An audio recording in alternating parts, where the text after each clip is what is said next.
राजीव, 2 दशक से ज्यादा का आपका अनुभव है और आपने तकरीबन देश भर में हर तरह का चुनाव कवर किया है। लेकिन दिल्ली में इस बार का जो विधानसभा चुनाव हो रहा है उसमें हम देख रहे हैं कि आचार संहिता का खुले में उल्लंघन हो रहा है। इलेक्शन कमीशन पर भी सवाल उठाए जा रहे हैं, पुलिस पर भी सवाल उठाए जा रहे हैं और सीधे अरविंद केजरीवाल सवाल उठा रहे हैं कि जो हो रहा है वो भी खाना पूर्ति के लिए हो रहा है। दूसरा, अमर्यादित भाषा का इतना इस्तेमाल हो रहा है। तो क्या राजनीति का जो स्तर इतना निचला अभी दिखाई दे रहा है, इससे पहले आपने किसी चुनाव में देखा है इस तरीके से? किस तरह से आप देख रहे हैं ये सब?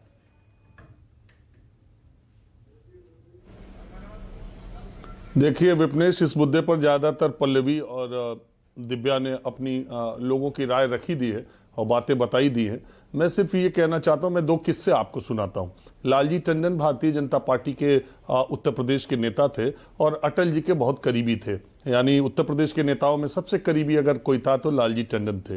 एक बार अटल जी पर डॉक्यूमेंट्री बनाने के दौरान मैं उनके घर गया था तो उन्होंने एक किस्सा सुनाया कि कोई कोई प्रदर्शन था, वो लोग गिरफ्तार करके इलाहाबाद की प्रयागराज के नैनी सेंट्रल जेल लेकर के गए और अटल जी के साथ होने की वजह से वहां के जेलर या सुप्रिंटेंडेंट ने कुछ उस तरह की उनके कद के हिसाब से या उनकी व्यवस्था के हिसाब से वहां व्यवस्था नहीं की। इसको देखकर लालजी टंडन भड़क गए और उन्होंने बहुत ही गलत शब्दों में जेलर और सुप्रिंटेंडेंट को, उनका खुद लालजी टंडन का खुद यह कहना था कि आवेश में आकर, तैश में आकर उन्होंने सुप्रिंटेंडेंट और जेलर को काफी कुछ कह दिया। पीछे अटल जी सुन रहे थे और उन्होंने उन अधिकारियों के जाने के बाद कहा कि विपरीत परिस्थितियों में जेल और अस्पताल में आदमी का सही चरित्र सामने आता है। अपनी वाणी पर संयम रखो, ये बात कहने के लिए दूसरे शब्दों का भी इस्तेमाल किया जा सकता है।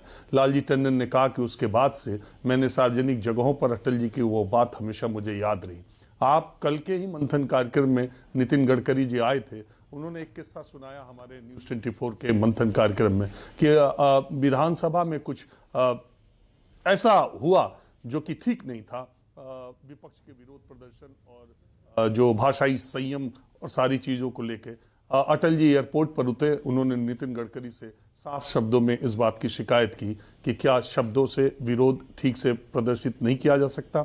देखिए, इस देश में लोकतंत्र में भाषाई तीर से, बाण से अपने विपक्षी को कैसे लहूलुहान किया जा सकता है,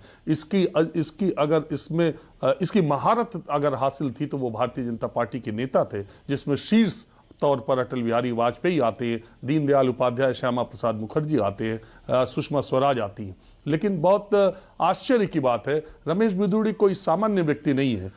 मैं ये मानता हूं कि टीवी डिबेट्स में प्रवक्ताओं का बहुत उत्तेजित हो जाना और बहुत तेज आवाज में बात करना, अपशब्दों का भी प्रयोग कर लेना, दरअसल क्या है कि पीछे कुछ वर्षों में जितना जन आंदोलनों ने नेता नहीं बनाए, उससे ज्यादा इस टीवी के बक्से ने नेता बनाए हैं। तो उन प्रवक्ताओं की बेचैनी तो समझी जा सकती है। उन प्रवक्ताओं के, और आप देखिए कितने लोग बने हैं और उससे चर्चा में आना ये एक शगल सा हो गया। तो उनकी बात, प्रवक्ताओं की बात तो हो सकती है, लेकिन रमेश बिधूड़ी को मैं एक नेता मानता हूं और दिल्ली में उनका राजनीतिक कद है।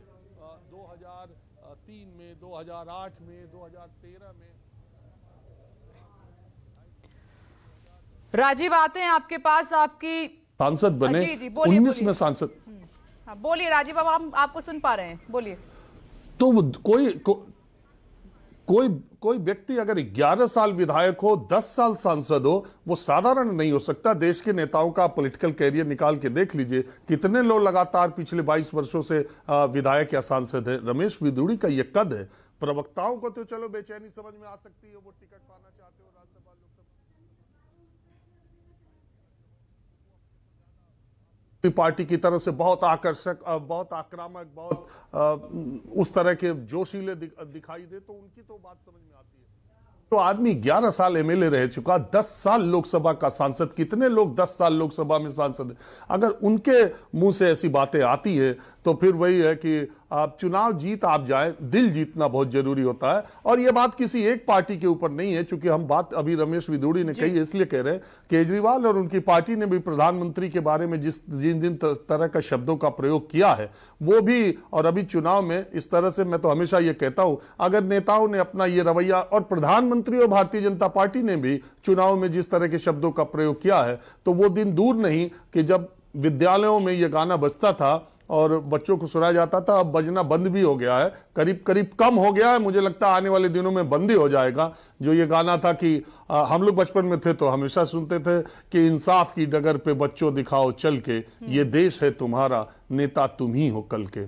तो अब कोई भी अपने बच्चे को नेता बनाने के लिए नहीं कहेगा अगर नेताओं ने समय रहते अपने आप को नेता, और नेता शब्द लीडर हु लीड्स, यानी आप समाज के को लीड करने वाले आदमी हो। आपके भाषा, आपकी सोच, आपकी शिक्षा, आपके संस्कार से पूरा समाज प्रभावित होता है। जब तक नेताओं को यह बात समझ में नहीं आएगी, वो किसी भी पार्टी के हो, तो राजनीति और भाषा का स्तर घटिया होता चला जाएगा। बिल्कुल राजीव, आपने सही कहा कि अब की जो राजनीति है, अभी की जो चल रही है, उसमें बयानों का स्तर, राजनीति का स्तर बहुत ज्यादा नीचे जा चुका है। और ये सच में ही हैरानी होती है कि पढ़े लिखे नेता हैं और जनता का प्रतिनिधित्व करते हैं और वो चुनाव से पहले इस तरीके की बातें करते हैं, जीतने के बाद भी करते हैं।